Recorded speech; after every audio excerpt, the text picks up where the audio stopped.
So you get home, you open the mail, 2 envelopes there, one from your insurance company, one from the doctor's office. One says this is not a bill.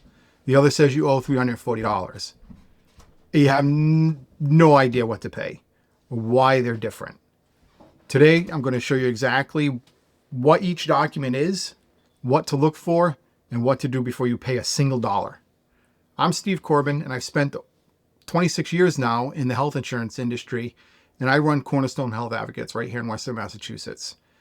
I've sat with families who paid the bills that they didn't owe because nobody really explained it to them what they should do. So let's just go ahead and make sure that doesn't happen to you.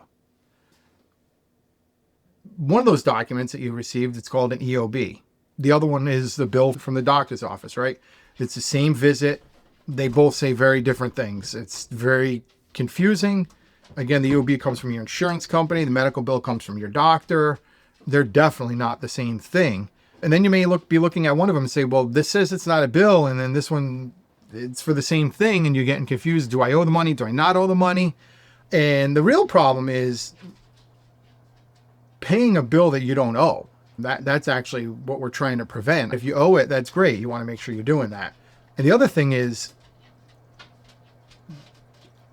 approximately 80% of all medical bills contain an error in it in one form or another. So being able and knowing how to compare those two documents is very important. So what the EOB actually is, what that stands for is an explanation of benefits. This is basically, think of it as the insurance company's report card for your claim, right? It shows what the provider billed. It shows what the negotiated amount was, what the insurance paid, and then what you owe. It's not a bill. It says it right on there. It's just for your information to help you understand what you owe. And what the medical bill is, obviously that comes from directly from the provider, the doctor, the hospital, the lab, whatever. And it's just like any other bill. It's a request for payment. The amount of the bill should match what it says as the patient responsibility line on the EOB. If it doesn't match, that's where we need to take a step back and understand what's going on in that situation. There could be a number of things. Number one, it could be a billing error. It could just simply be a timing issue. The other thing now too that complicates this is the popularity of health reimbursement arrangements, or HRAs. Those complicate this process even more. But the 3 numbers, again, like you need to really focus on that EOB. Number one is the allowed amount. This is the amount that your insurance company negotiated down to, right? The billed amount is also an area where you want to be paying attention to. That's how much the actual provider billed. It is, again, a little bit of a side note. One of the things that I like to do is looking at the billed amount versus the allowed amount. There can be like laughable discrepancies between the two. You could see services where the doctor or the hospital's billing $1,000 and the allowed amount's $150. It's just laughable, the difference between the two. It's the billed amount there's really no rhyme or reason. Obviously, the allowed amount, that's a negotiated number.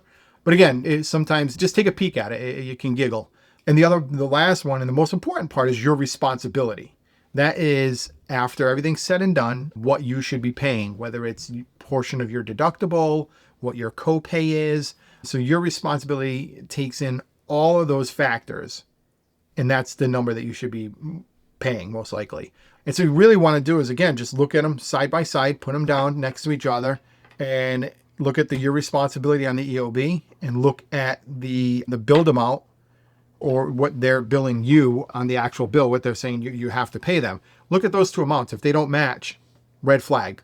Let's figure it out. There's a lot of different things that you can do, but the easiest thing to do, and the first thing that you should do in this situation, number one, don't panic. Like I said, 80%, it's going to be a timing issue or a billing error. Just pick up the phone, call the billing office, walk them through, tell them what you got on your explanation of benefits. And a lot of time they can reconcile that while you're on the phone. If then that doesn't reconcile, maybe you give the insurance company a call.